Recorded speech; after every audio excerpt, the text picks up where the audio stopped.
Thank you so much, you guys. That is a song that is pretty special to me. And this next one is a tune that I maybe got a little bit of inspiration from like a Nora Jones sound. I do like the Rhodes a lot, which I know Nora Jones doesn't necessarily play Rhodes, but sounds like her to me.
Thank you so much, you guys.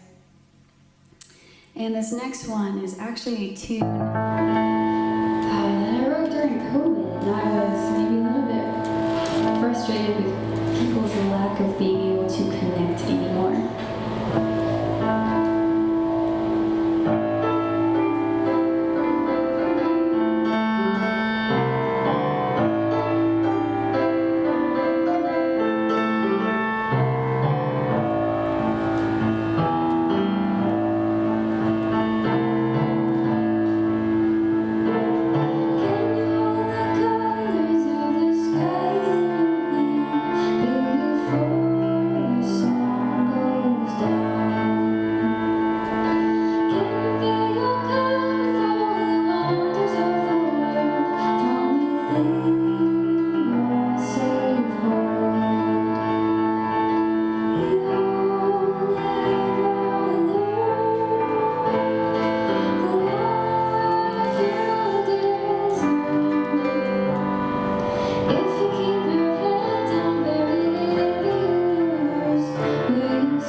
Thank you very, very much.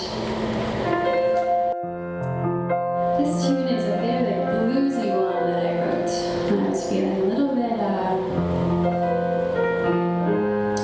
I guess maniacal is the right word, which kind of happens postpartum sometimes. And my lovely husband and beautiful baby are over there.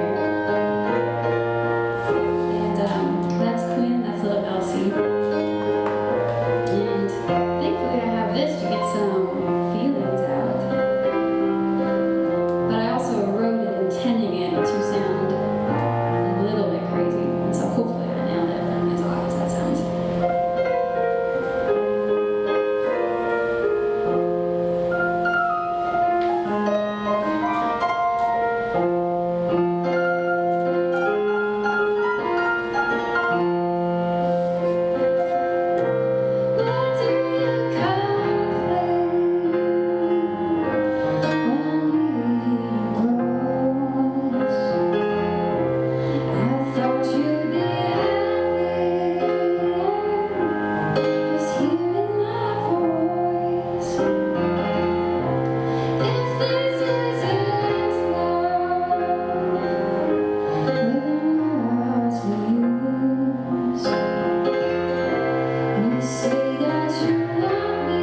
Thank you very, very much. And I had a special request to bring my accordion because Melissa loves the accordion. And oddly enough, a while ago, I wouldn't have had an original to play on it, but I wrote a tune on the piano, and a couple months ago I realized it sounds way better on the accordion. And it's a tune I wrote in 5/4 timing instead of like 4/4 or 3/4, just honestly for the challenge, and because I thought it sounded cool. And I had listened to a Tool song, and I was like, yeah, I should try 5/4 timing. So if you find it hard to find the real rhythm, it's not you, it's weird. And I might honestly not be able to find it either.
Thank you.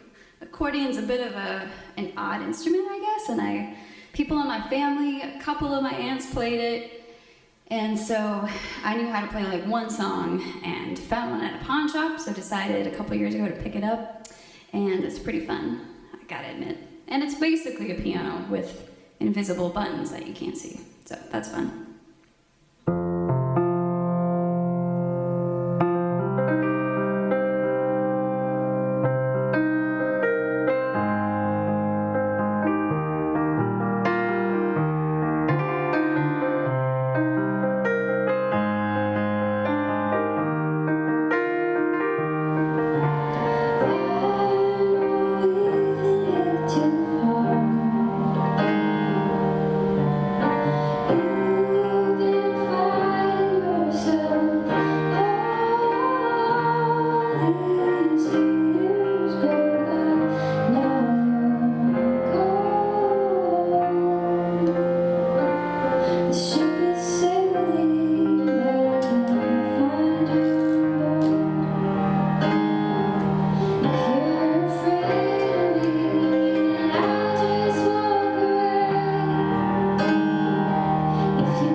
Thank you so much. We'll pick up the mood a little bit after that one. This is one of my favorite songs that I've written, and Quinn actually used to play with me on it back before we had little Elsie, and it was a little bit easier to play together. I think it's a lot about my love for traveling and moving and feeling a lot of changes in our life very quickly.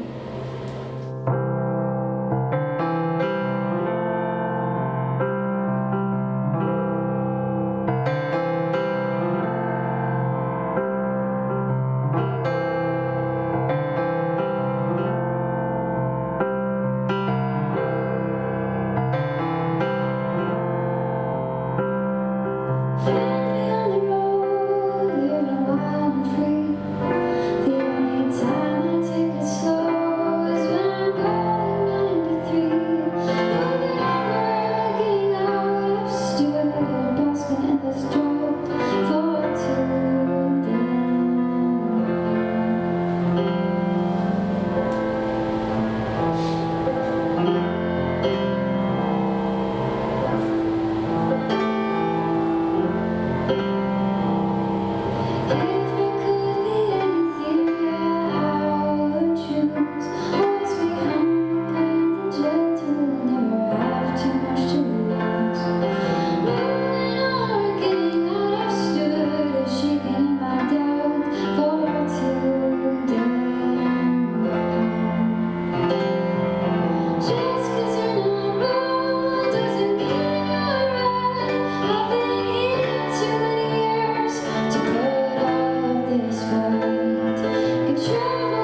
Thank you. That one has been in the process of being recorded for about a year now, and I keep being unhappy with the result.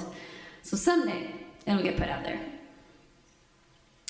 And I believe this is going to be my last song, unless I end up playing a classical tune, but we'll see. We're gonna call this my last song. And it's the latest one that I've written, and it actually got started by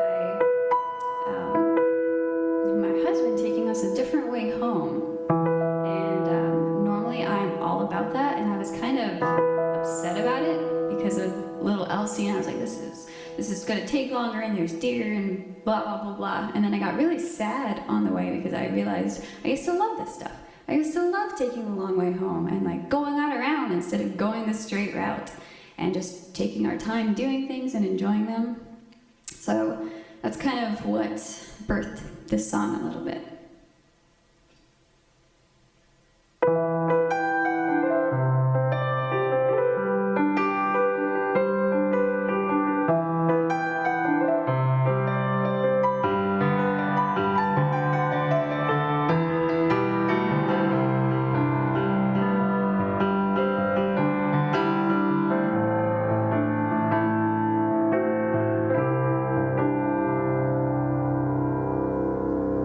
Take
Thank you so much, you guys. That is technically my last song, and one classical? I was kind of hoping they would ask. All right. Oh, this is not a singing one.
Hey, Kelly, thanks for joining me. Well, thank you very much for having me for this. This is very exciting. Yeah, so Kelly is a full-time musician here in the Flathead.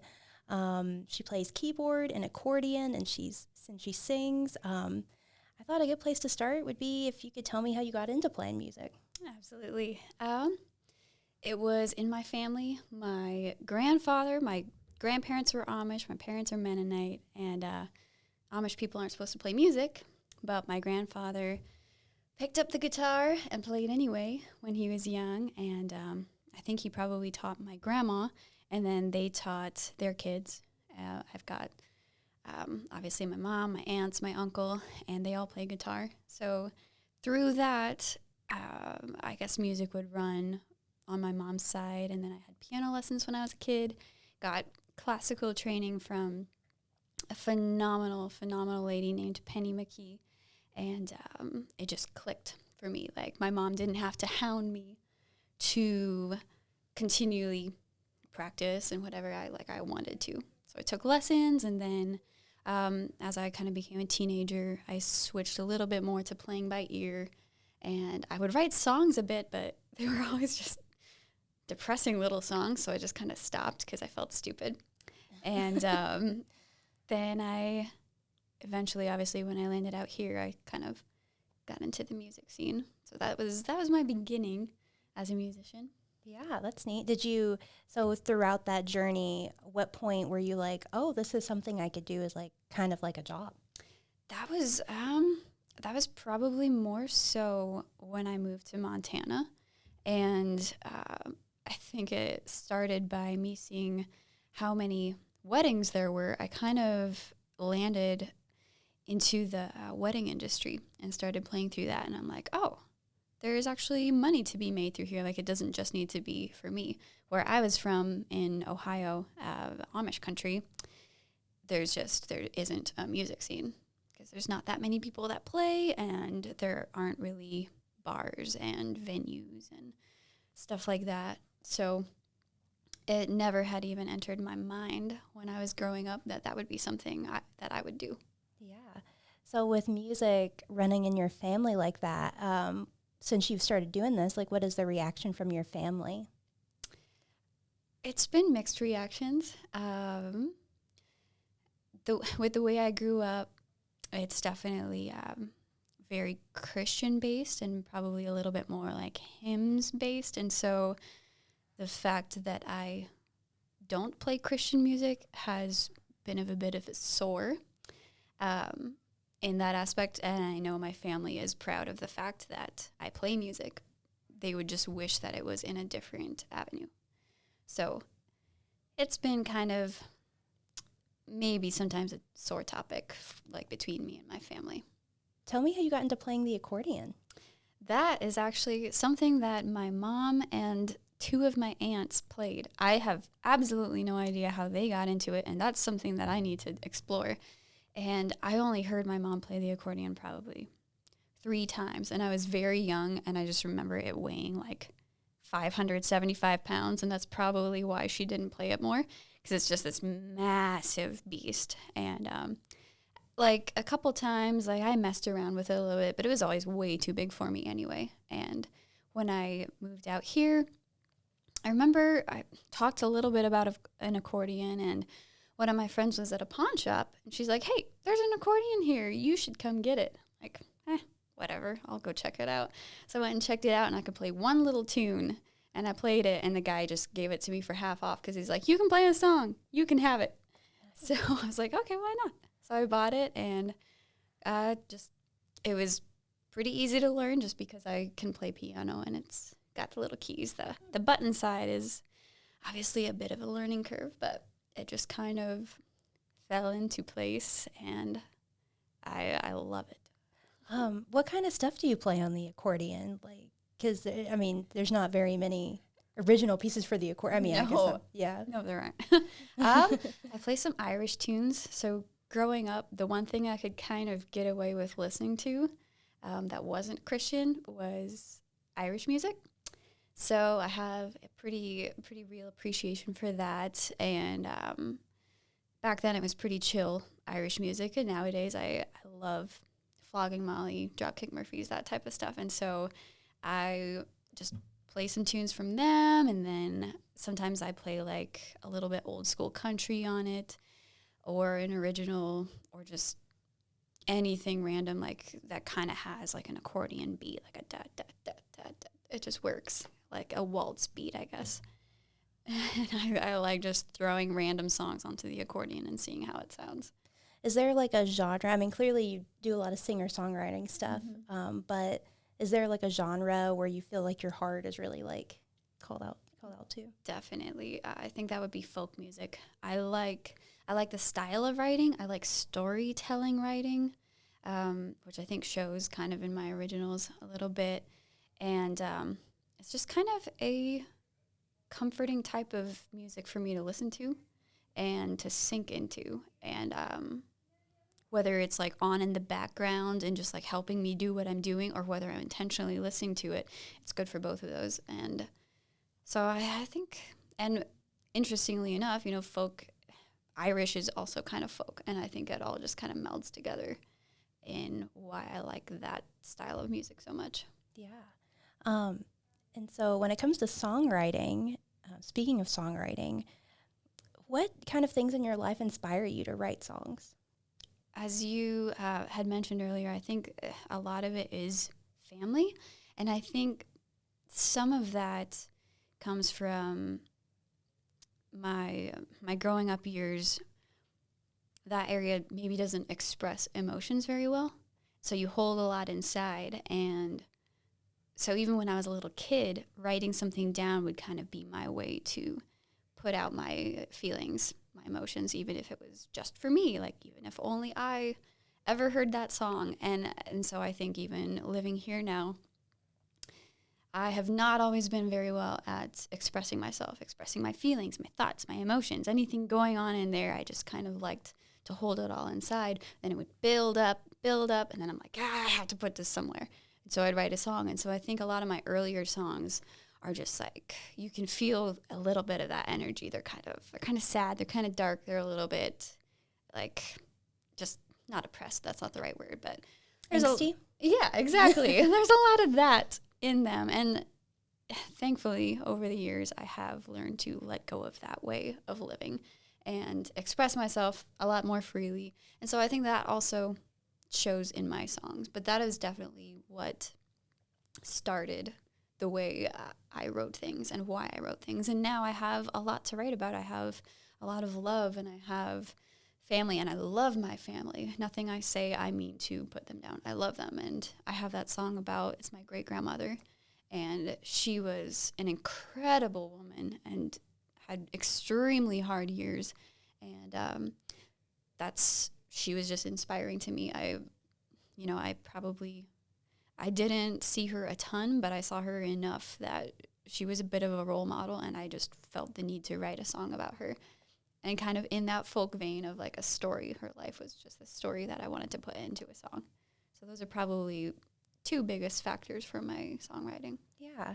Yeah, the song we're talking about is called Marianne. It's on Spotify. Tell me a little bit about you said it was your great-grandmother. Mm-hmm. Tell me about her life and what inspired you. She was an Amish lady who got married, obviously very young, probably 17 years old. And she grew up in the church, and her husband decided that he does not want to be Amish anymore. And she was stuck in her ways, still wanted to be Amish, so he left her, and they had, I believe it was 4 children.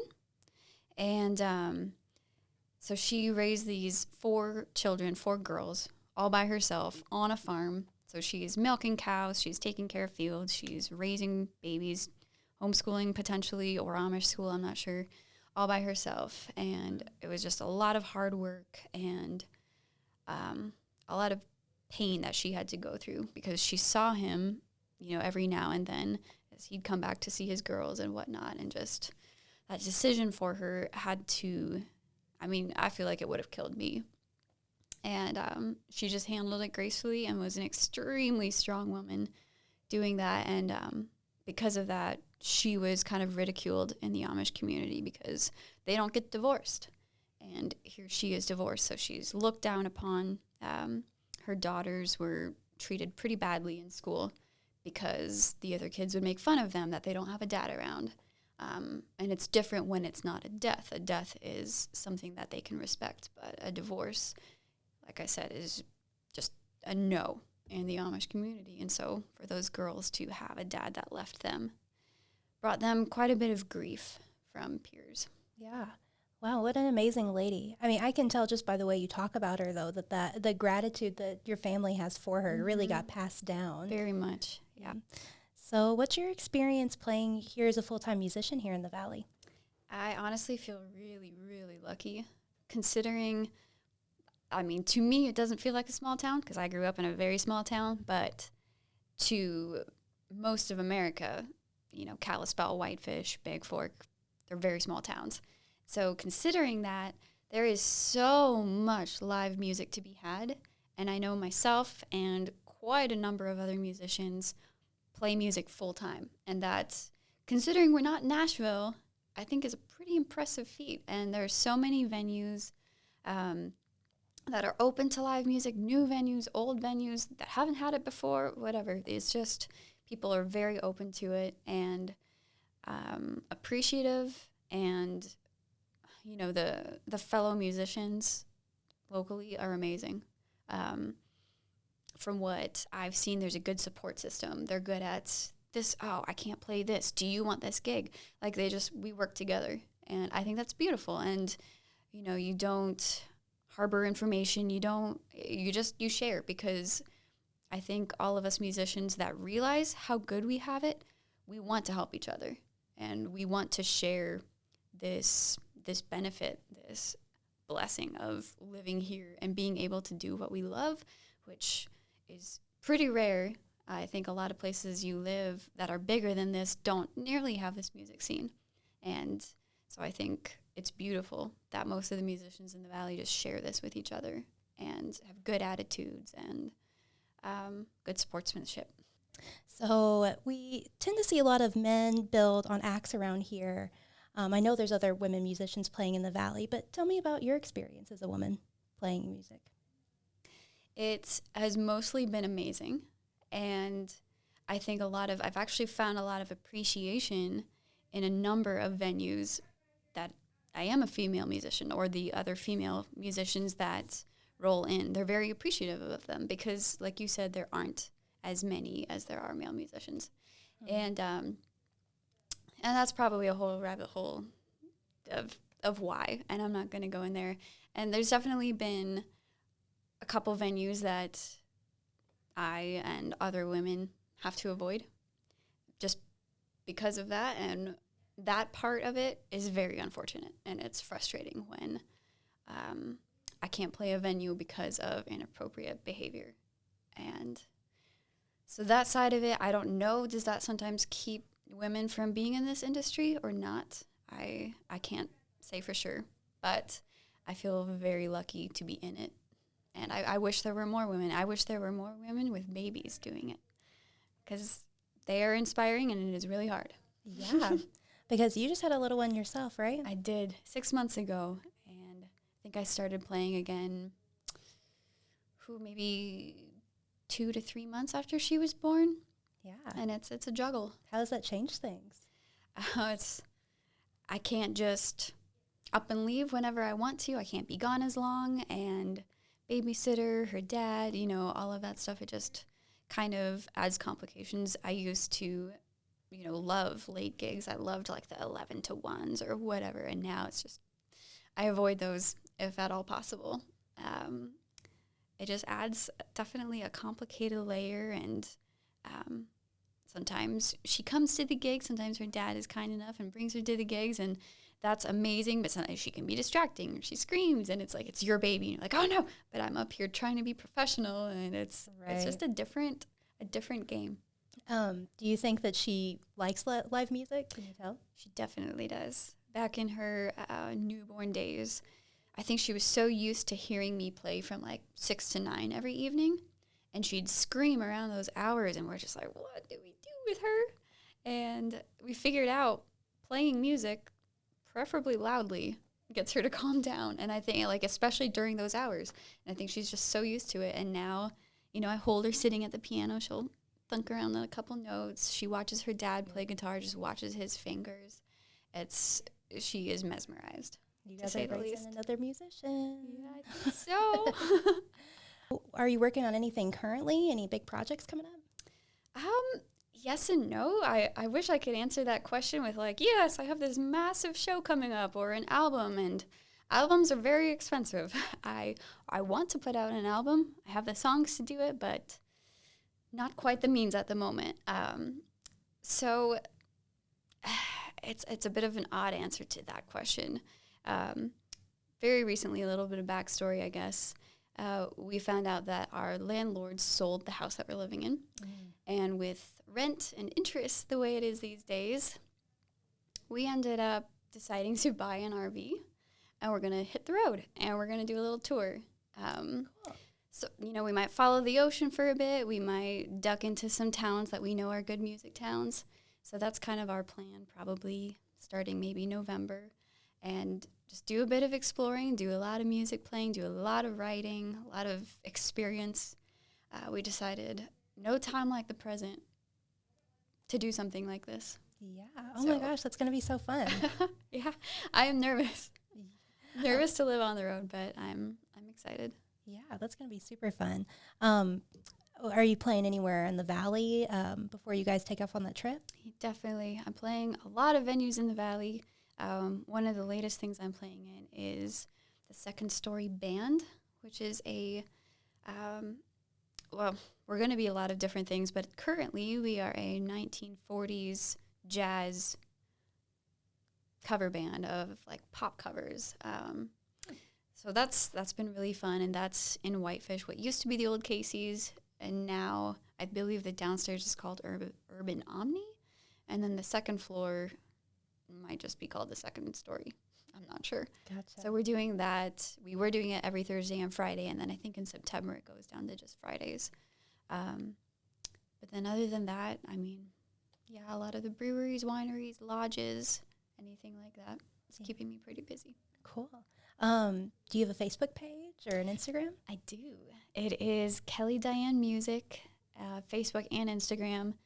And I don't post as much these days because of a little baby, but I try to keep people updated on shows, and if I am putting new music out, anything like that, will go on there. Gotcha. All right. Well, you can check out Kelly's social media pages to see where she's playing out next, and you can find her music on Spotify. Thanks for joining us. Thank you so much.